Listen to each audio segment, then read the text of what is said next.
Hi Stampin' friends. This is a stamp set I'm using tonight. It's called Ornate Style. It has this nice little daisy. It has a daisy here, some like mum shapes, either forget-me-nots or some kind of little tiny flowers here. And then these other little shapes, two flower shapes and then like just a design. It also comes with these little ornate frames. There are a variety of different sizes, and one of them's not in here, the smallest one. You can do a lot of different things with them. So like one way you can use this, I've just kind of like played with this a little bit. You can stamp the flower onto the shape here, or you could just layer it on and do this in a contrasting color. So it's just a kind of a fun way to add a little more stuff to your, a little more decoration to your cards. I'm going to start with the first technique. This technique is called marker over. So what that means is it is marker over embossing.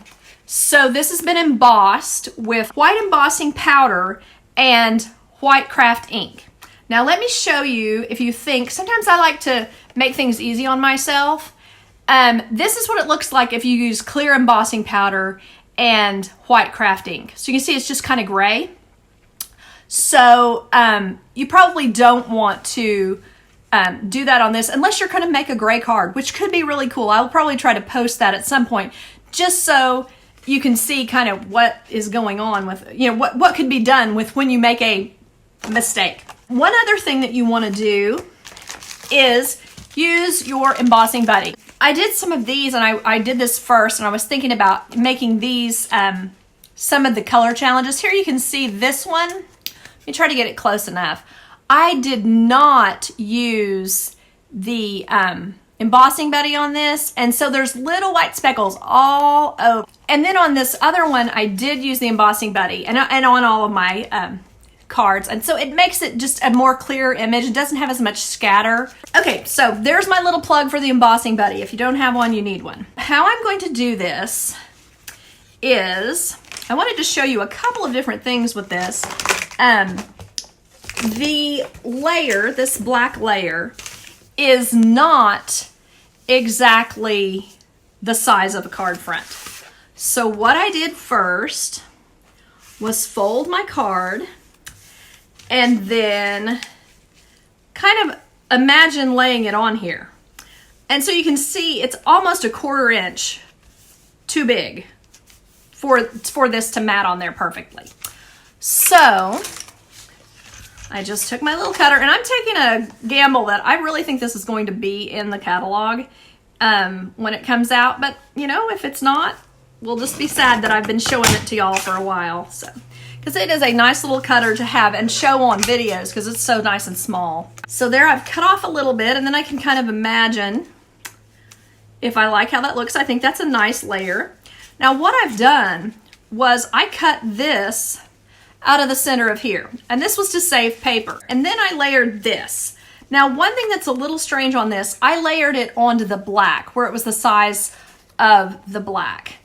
And then when I cut this out, this is just a little bit longer than it is wide to layer on there.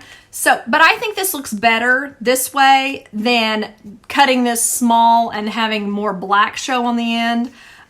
To me, this is just the better look. So now I'm going to go ahead and put this together. I'm just going to do this. Oh wait, I got to put my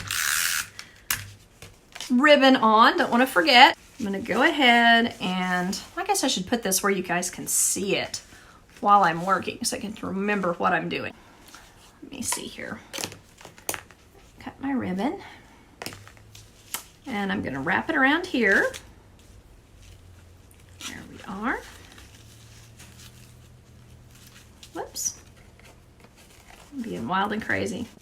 I like the bright colors against the black too, and I've seen so many cards made, because I'm a demonstrator and I see other demonstrators' cards made with this set, and they've almost all used the designer series paper, which I'll show you in a minute, which is really pretty, but I wanted to show different colors, different designs than I had seen. So, okay, so there is that.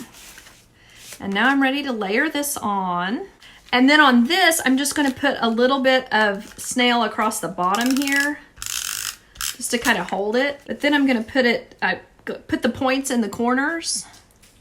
And I guess I should have told you before I did this, this piece of paper is 3 3/8 by 4 7/8. So this piece of Coastal Cabana. And then what I did on the back side was use dimensionals to stick it down, because I want to pop it up off of the cardstock so it'll be cute. And to layer this on, let's try to get it nice and even. A little scooch. Okay, so I'm liking that. And then I'm going to want to put a couple of pearls up at the top. And I want to show you the colors that I used on this. Okay, I used the dark Granny Apple Green for all of the green on here. So what I did was just color everything that was white that was a leaf with this.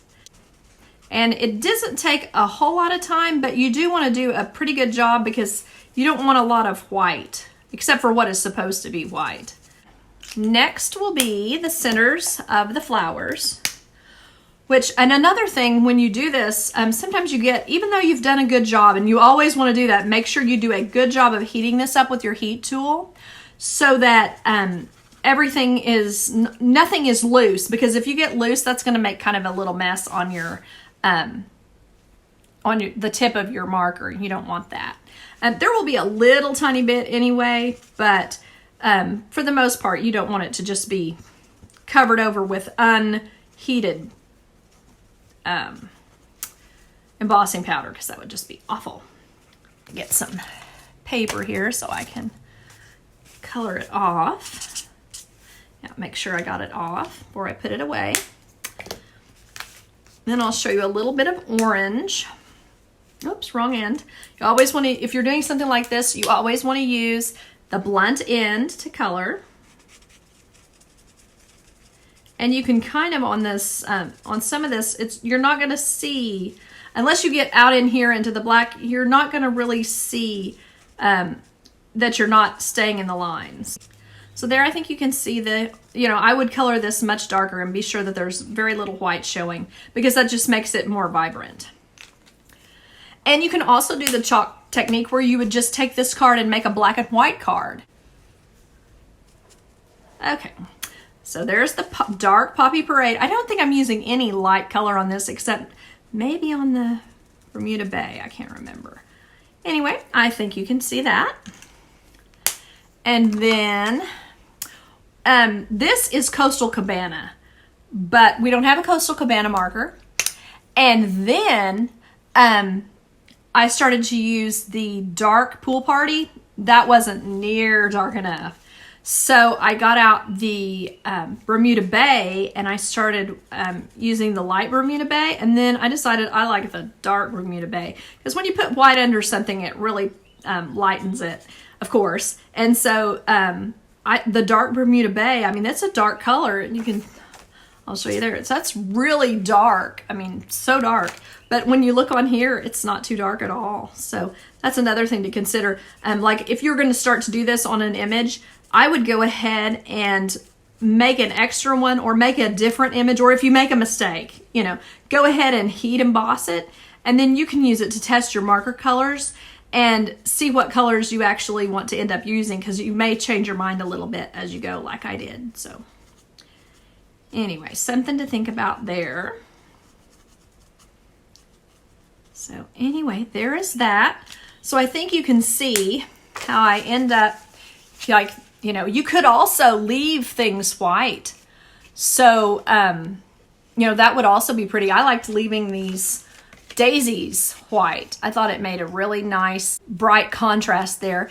I couldn't decide what sentiment I wanted to put, and I couldn't decide. Would have wanted it really tiny. So I just kind of decided to wait on the sentiment, or maybe just send it like this and then put whatever I'm going to say on the inside.